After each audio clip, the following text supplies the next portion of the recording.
Hello छात्रों, आप सबका आपके अपने YouTube चैनल इंग्लिश योग 24 में स्वागत है। छात्रों, हम लोग वॉइस का अध्ययन टेंस वाइज कर रहे हैं। तो आज हम लोग छात्रों पास्ट परफेक्ट टेंस का पैसिव वॉइस कैसे बनेगा इसके संबंध में अध्ययन करेंगे। जो छात्र नए सिरे से जुड़ रहे हैं, पहली बार हमारे वीडियो को देख रहे हैं, वे प्लेलिस्ट में जा कर के दूसरी अन्य वीडियो को देखें। आपके लिए हमारी ये वीडियो ज्ञानवर्धक होगी। तो छात्रों, देर न करते हुए हम लोग प्रारंभ करते हैं। पास्ट परफेक्ट टेंस का पैसिव वॉइस कैसे बनेगा ये सीखेंगे।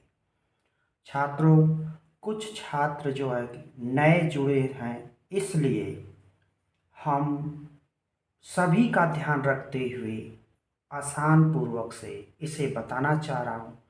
इसलिए प्रारंभ करने से पहले कुछ भूमिका जानना अति आवश्यक। तो सबसे पहले छात्रों जान लेते हैं पहचान। टेंस की पहचान क्या होती है, हम कैसे पहचानेंगे यह हमारा पास्ट परफेक्ट टेंस है।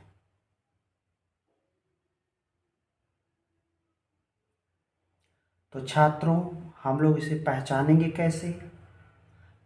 हिंदी, हालांकि हम लोग पढ़ रहे हैं इंग्लिश, और इंग्लिश के ही सेंटेंस रहेंगे जिनका हमको पैसिव बनाना है, लेकिन ट्रांसलेशन का कुछ नियम है, उसे भी अगर हम जान लें तो अपच नहीं होगा।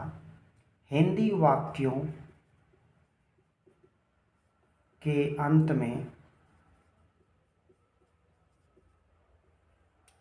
में छात्रों चुका था, चुकी थी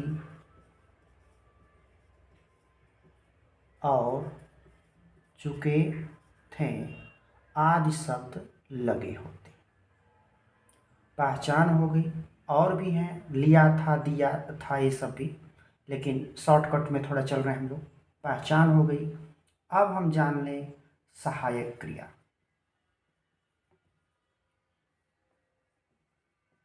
जिसे हम लोग हेल्पिंग वर्ब भी कहते हैं।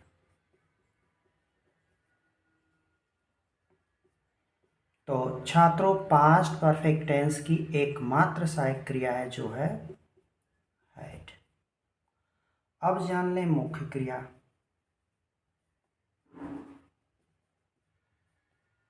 जो भी मुख्य क्रिया होगी मेन वर्ब, उसका हमेशा पास्ट परफेक्ट टेंस में मुख्य क्रिया का तीसरा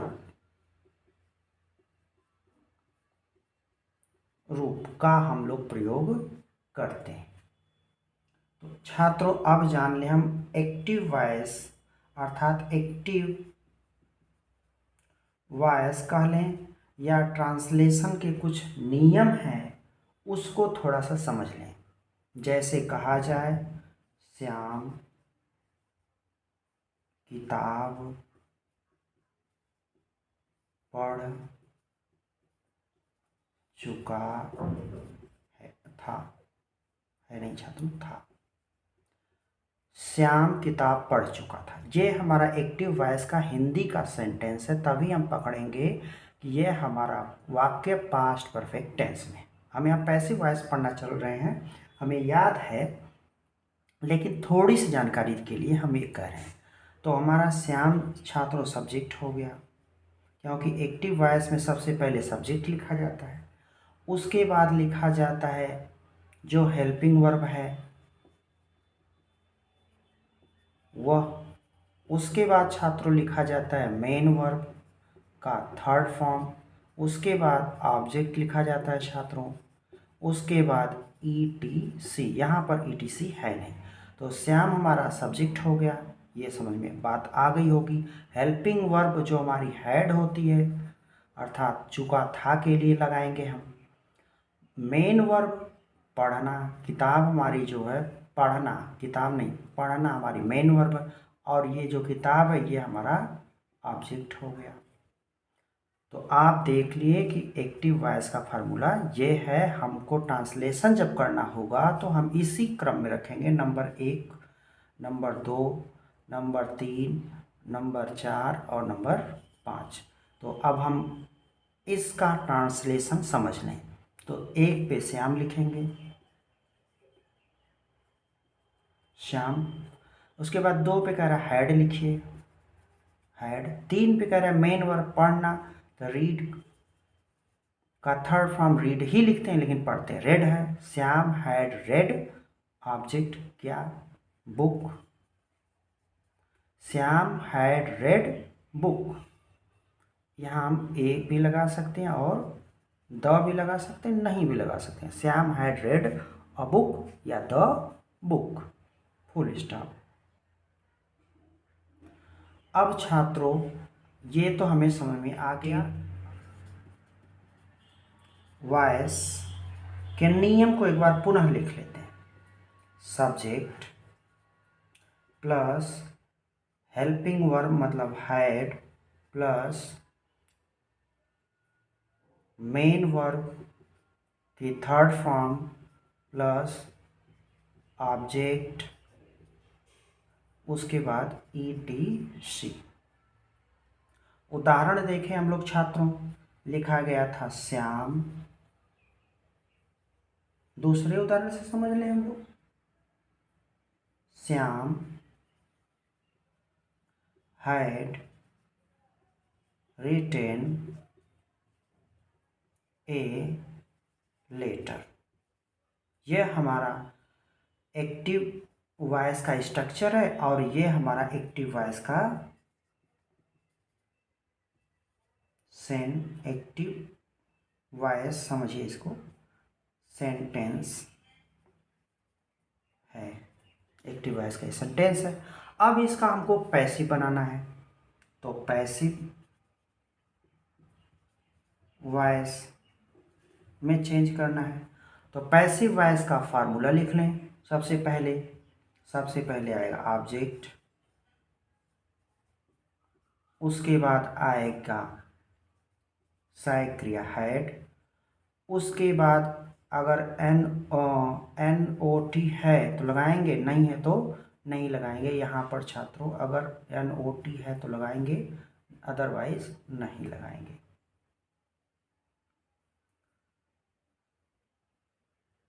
इसके बाद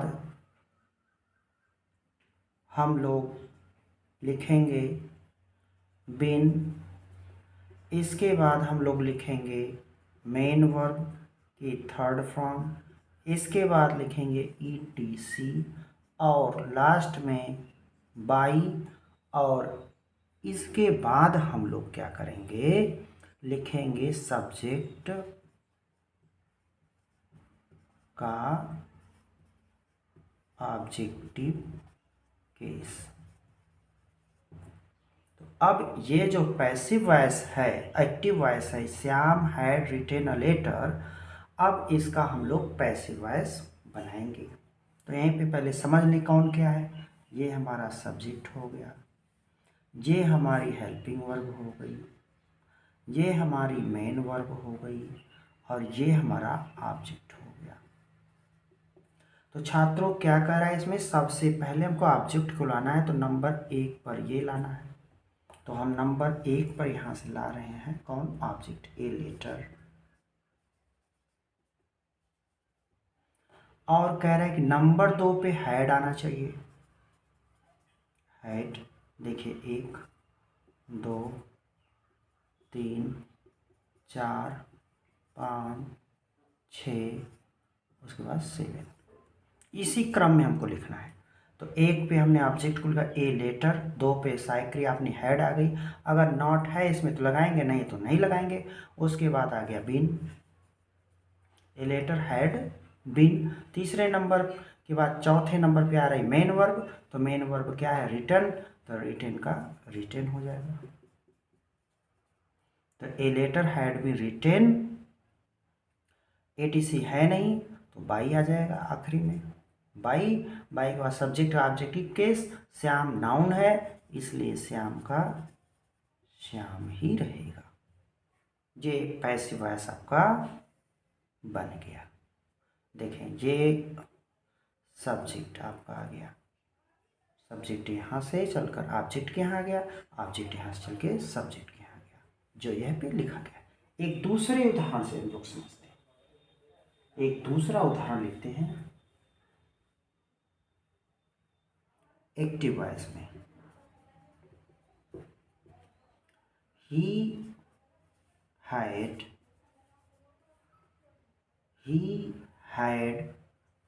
beaten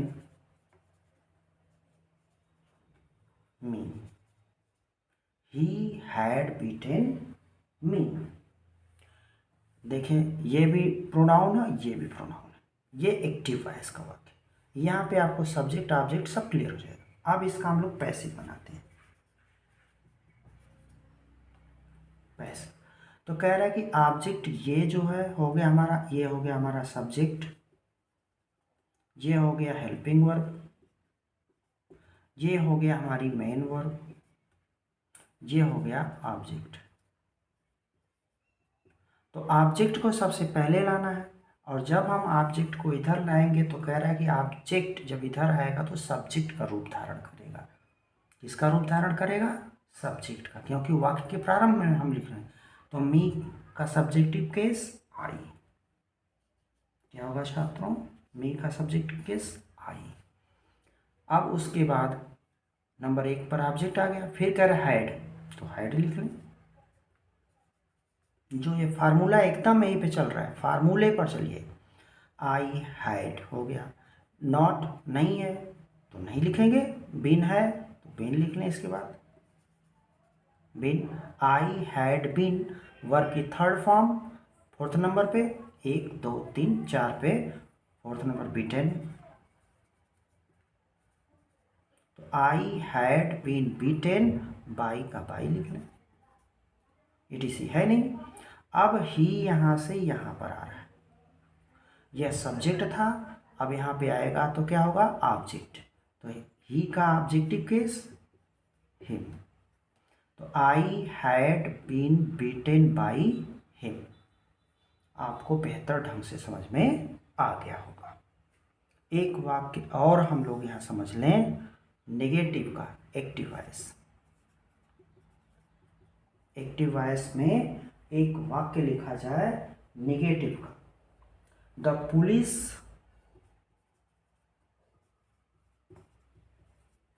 had not written, the police had not written the report. कोई व्यक्ति गया था पुलिस के पास, तो कह रहा है कि पुलिस ने रिपोर्ट नहीं लिखी थी। तो अब इसका हम लोग पैसिव बनाएं, तो हम लोग इसका पैसिव बनाएंगे क्या छात्रों? इधर तो आपको स्ट्रक्चर समझ में आ गया।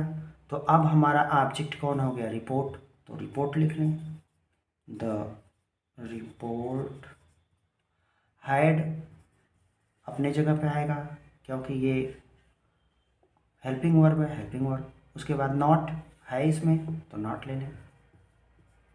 उसके बाद बिन तो बिन ले लें। इसके बाद कह रहे मेन वर्ब रिटेन। इसके बाद कह रहा है ईटीसी, ईटीसी है नहीं, बाई तो बाई ले लें। इसके बाद कह रहा है सब्जेक्ट का ऑब्जेक्टिव केस, तो सब्जेक्ट पुलिस है, इसका ऑब्जेक्टिव केस नहीं होता है तो लिखेंगे द पुलिस। आपको बेहतर तरीके से समझ में अब आ गया होगा। यहाँ पर छात्रों ये जो 2 सेंटेंस समझाए गए, पहला ये सेंटेंस जो था यह अफर्मेटिव का सेंटेंस था।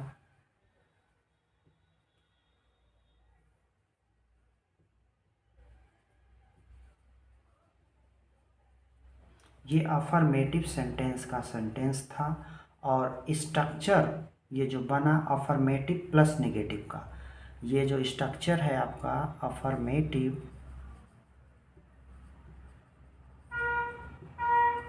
प्लस नेगेटिव सेंटेंसेस का बना है, आप बेहतर ढंग से समझ सकते हैं। और ये जो एग्जाम्पल है आपका, ये नेगेटिव सेंटेंस का एग्जाम्पल है।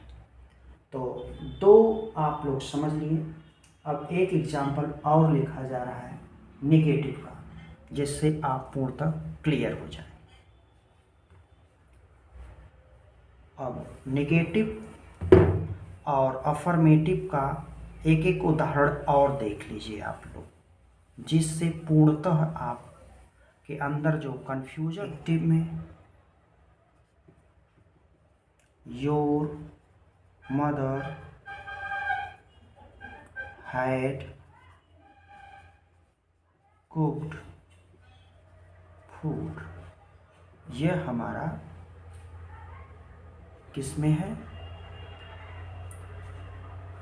अफर्मेटिव का है सेंटेंस। तो इसका हम लोग पैसिव बना लें। समझ में तो बात आ गई है, शॉर्टकट में हम लोग बना देते हैं। ये हमारा ऑब्जेक्ट है, फूड इधर आ जाएगा, फूड इधर आ गया। अब क्या आएगा, हैड आ जाएगा, उसके बाद बीन आ जाएगा, food had been cooked verb आ जाएगी, बाई योर मदर,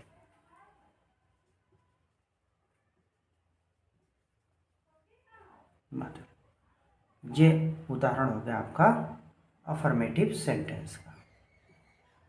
अब एक और समझ लें एक्टिव वॉइस में जो नेगेटिव का होगा। He had stolen my pen. He had stolen my pen. ये वाक्य हो गया नेगेटिव का।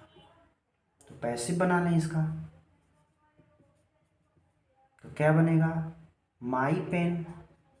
यहाँ ऑब्जेक्ट कौन है, माई पेन। इसको हम आई नहीं लिख सकते छात्रों, क्योंकि ये नाउन के साथ आया है। पेन हमारी नाउन है, he had stolen my pen noun के साथ आया है, इसलिए माई को हम माई ही लिखेंगे। तो माई पेन हैड, इसमें निगेटिव है छात्रों, नॉट रहेगा, यहाँ पे छूट गया था, sorry. My pen had not been stolen by him. ये हमारा नेगेटिव सेंटेंस का आ गया। एक और उदाहरण समझते हैं। ये उदाहरण सबसे नवीन किस्म का उदाहरण है। ऐसा उदाहरण आप लोग पहले नहीं देखे थे, आज पहली बार आप देखने चल रहे हैं। एक नवीन प्रकार का उदाहरण, he had spoken the truth. He had spoken the truth before the case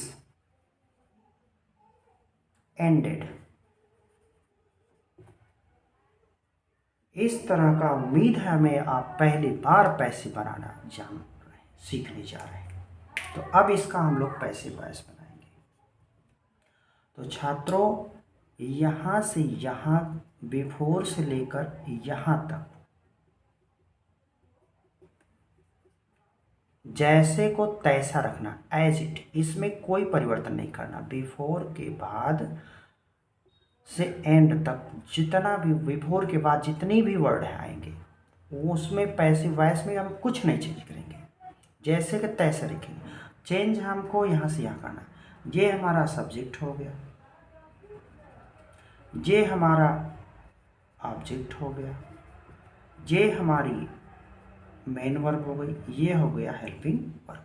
change हमको इतने में करना है, चेंज कितने में करना है, ये यहाँ से यहाँ तक के सेंटेंस में करना है, इधर नहीं करना है। तो कर लेते हैं पैसिव वॉइस। द ट्रूथ, देखें, had been, the truth had been spoken by him before the case ended। देखा छात्रों आप लोगों ने, यहाँ से यहाँ तक कोई परिवर्तन नहीं किया गया, परिवर्तन केवल यहाँ से यहाँ तक। तो उम्मीद है कि आप लोगों को समझ में आ गया होगा। नहीं समझ में आया तो एक और उदाहरण से समझ लें इसको। एक और उदाहरण, ये अफर्मेटिव में है, अब हम एक नेगेटिव सेंटेंस लिखकर उसे समझाना चल रहे हैं। एक और उदाहरण लिखिए, एक्टिव वॉइस का एक दूसरा उदाहरण जो इस तरह का,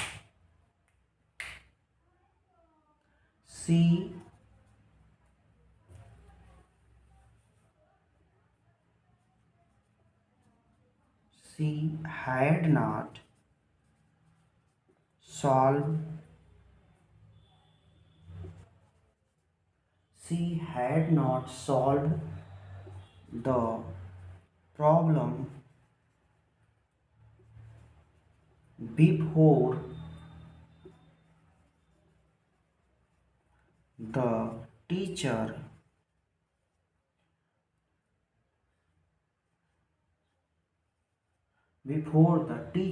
came। ठीक, हमने कहा कि यहाँ से लेके यहाँ तक हमको कुछ परिवर्तन नहीं करना, जो परिवर्तन होगा यहाँ से यहाँ तक के बीच में। तो अब हम लोग इसका पैसिव बना लें। द प्रॉब्लम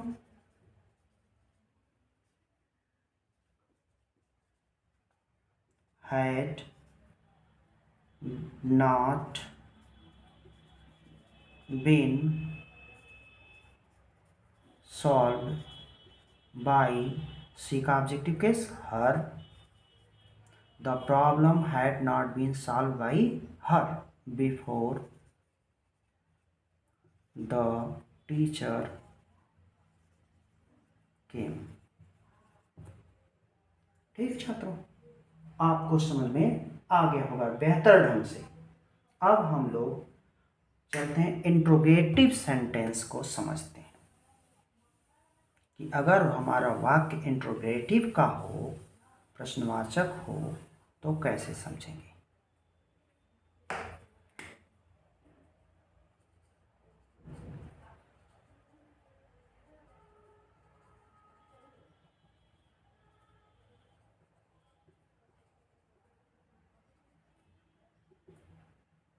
इसमें दो होते हैं छात्रों, एक सिंगल इंट्रोगेटिव सेंटेंस और दूसरा डबल इंट्रोगेटिव सेंटेंस। तो सिंगल इंट्रोगेटिव वो होते हैं जो सहायक क्रिया से प्रारंभ होते हैं, तो उसका हम लोग फार्मूला लिख लें, एक्टिव का फिर पैसिव का।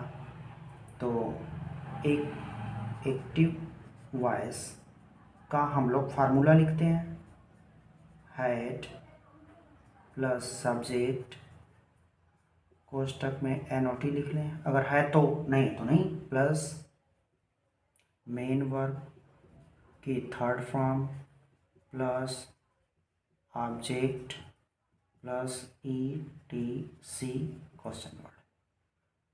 अब इसका हम लोग पैसिव भी बना लें। तो जब हमारा हैड से स्टार्ट है तो वाक्य हैड सबसे पहले लिखेंगे, उसके बाद क्या आएगा, ऑब्जेक्ट आएगा,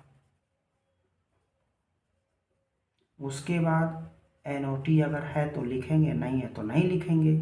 तब क्या लिखेंगे, बीन प्लस मेन वर्ब की थर्ड फॉर्म प्लस ETC है तो वह, नहीं तो आगे बढ़ेंगे, बाई लिखेंगे, बाई के बाद सब्जेक्ट का objective case.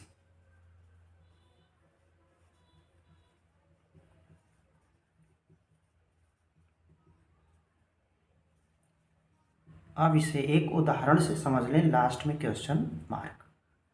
Example number 1, had he finished the work, had he finished the work, ये हमारा वाक्य एक्टिव वॉइस में, इसको पैसिव में बनाना है। तो पैसिव बनाने के लिए हम लोग लिख लें, क्या लिखेंगे, पैसिव का सेंटेंस हैड से स्टार्ट है तो हैड लिख लेंगे, हैड लिख लिए नंबर 1 पर। उसके बाद कह रहा है कि 2 पर ऑब्जेक्ट होना चाहिए, नंबर 1 पर ये, नंबर 2 पर ये होना चाहिए। तो नंबर 2 पे क्या लिखेंगे, द वर्क लिख लिए। उसके बाद कह रहा है 3 नंबर पे अगर नॉट है तो लगाएंगे, नहीं है तो 3 नंबर पे बीन लगाएंगे, तो हमने बीन लिख लिया। उसके बाद कह रहा है 4 नंबर पे हमारा मेन वर्ब आनी चाहिए, तो 4 पे देखिए 1 2 3 4 पे मेन वर्ब फिनिश्ड, 1 2 3 और ये 4। 5 पर ETC है, ETC इसमें है नहीं। 6 पे हमारा बाई है, 7 पर यह है, 6 पे हमको बाई लिखना है। हाँ 6 पे बाई लिखना है, 5 है ही नहीं तो कहाँ से लिखेंगे। उसके बाद कह रहा है सब्जेक्ट का ऑब्जेक्टिव केस, ही का हिम, ये हमारा 7 पे आ गया।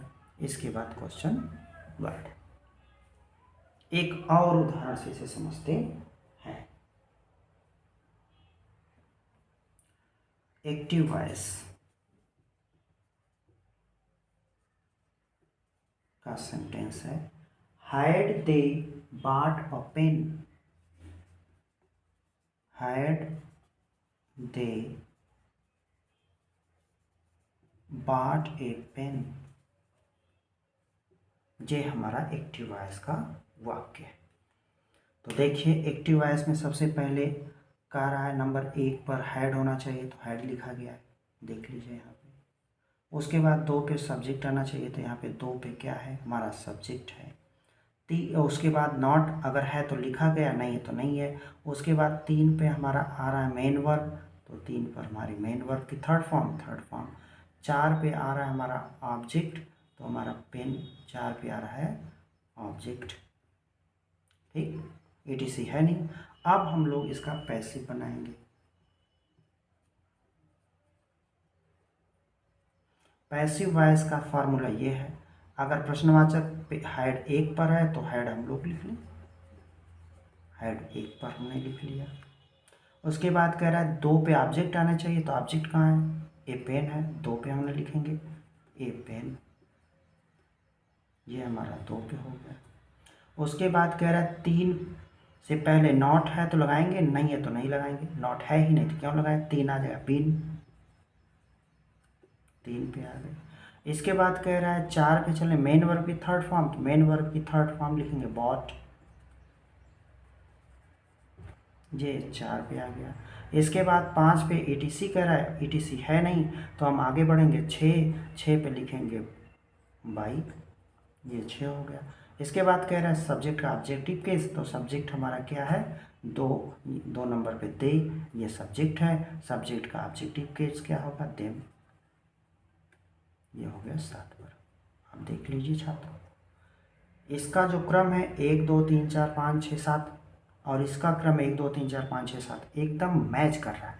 अगर आप इस ट्रिक से पढ़ रहे हो तो निश्चित रूप से आप पैसिव वॉइस सही कर लेंगे, गलत हो नहीं सकता। अब हम लोग डबल इंट्रोगेटिव सेंटेंस की तरफ चलते हैं। तो उम्मीद है आपको समझ में आ गया होगा। तो वेलकम बैक छात्रों, अगर आप लोगों को हमारे द्वारा ये पास्ट परफेक्ट टेंस की पैसिव वॉइस कि जो सीरीज चल रही है अगर पसंद आ रही हो तो हमारे यूट्यूब चैनल इंग्लिश युग 24 को लाइक, अपने दोस्तों में शेयर और सब्सक्राइब करें। बहुत मेहनत हो रही है छात्रों, सोर्स जुटाना पड़ रहा है इधर से उधर। तो छात्रों अब हम लोग आगे चलते हैं। आगे है double interrogative sentence.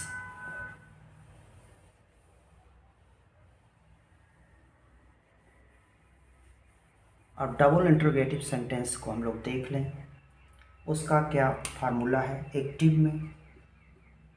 Active voice में WH प्लस हमारा हैड सहायक क्रिया प्लस मेन वर्ब की थर्ड फॉर्म प्लस ऑब्जेक्ट, उसके बाद ETC question mark.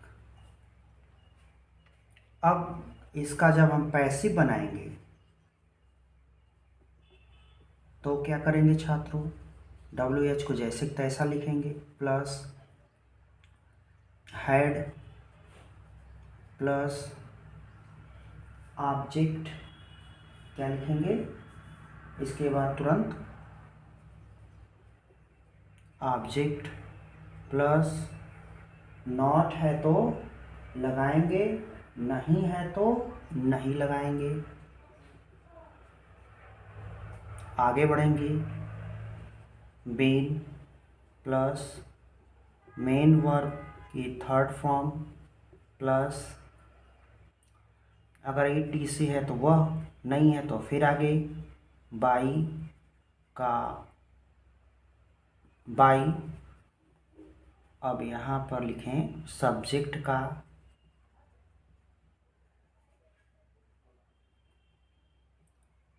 Objective case.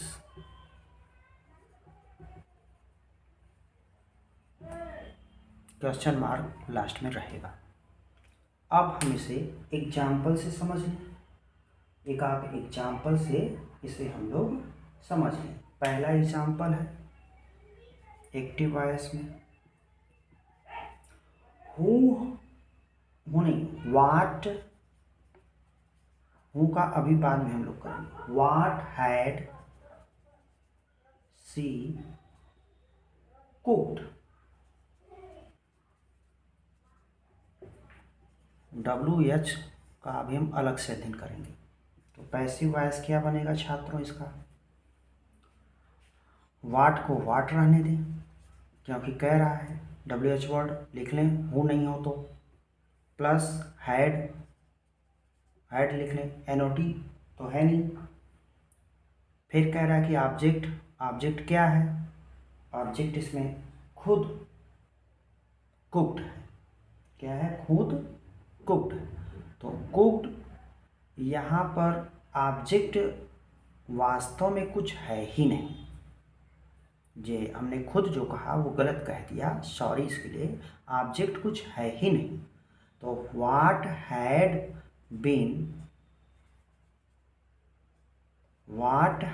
Been cooked by her. ये इसका एग्जैक्ट बना पैसिव वॉइस। अब हम लोग अगला पैसिव वॉइस चलते हैं इसी में का बनाने के लिए। दूसरा, why had you committed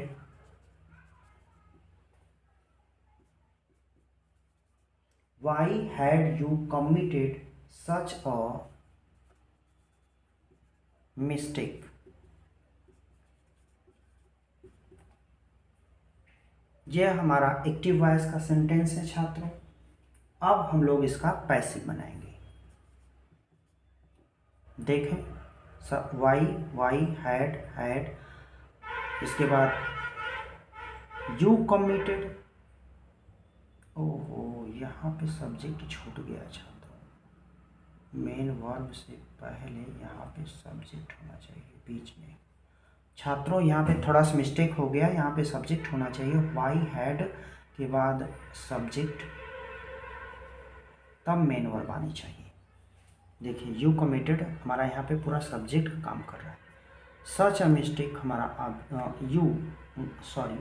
you यहाँ पर सब्जेक्ट है, ये हमारी मेन वर्ब है, सच ए मिस्टेक हमारा ये ऑब्जेक्ट है, तब जाके फार्मूला सही होगा। फार्मूला के अनुसार चलना हमको।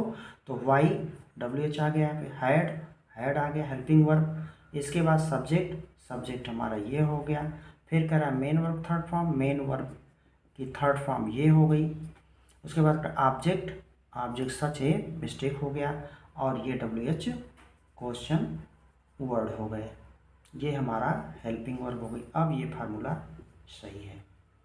अब हम लोग इसका पैसिव बनाते हैं।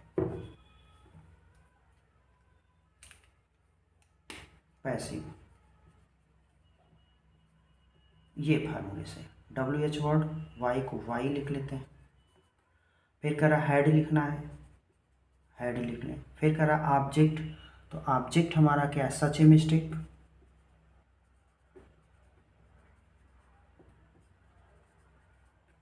Y had such a mistake, फिर कह रहा नॉट नहीं है, बिन, तो हम लोग लिख लें बिन। इसके बाद कह रहा है कि main verb third form, committed third form है ही, कमिटेड, फिर कह रहा ETC, तो इसमें कोई ETC है नहीं, कह रहा है बाई, तो बाई लिख लें। उसके बाद कह रहा है सब्जेक्ट का ऑब्जेक्टिव केस, सब्जेक्ट यू है तो ऑब्जेक्टिव केस यू ही होगा। अब क्वेश्चन मार्क, अब आपको समझ में बेहतर ढंग से आ गया होगा। अब हम लोग एक उदाहरण हूँ का समझते हैं। हूँ का स्ट्रक्चर थोड़ा सा अन्य से अलग है।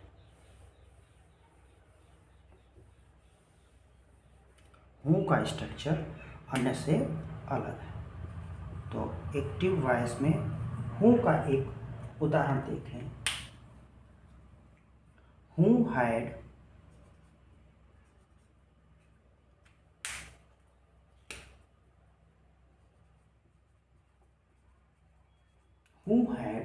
saved the life of the swan. Who का स्ट्रक्चर जब बनेगा तो दूसरे तरह से पैसिव बनाए इसका, पैसिव वॉइस। तो हु है इसलिए बाई आ जाएगा सबसे पहले, हु का होम हो जाएगा, by home had, by home had the life object of the swan, by whom had the life of the swan been saved। अब आपको समझ में आ गया होगा अच्छे से हूँ का, व्हाट का, सब कुछ। तो छात्रों आपसे एक छोटा सा रिक्वेस्ट है कि अगर आप सबको हमारी ये वीडियो पसंद आ रही हो, अच्छा लग रही हो, ज्ञानवर्धक हो, तो हमारे YouTube चैनल इंग्लिश यू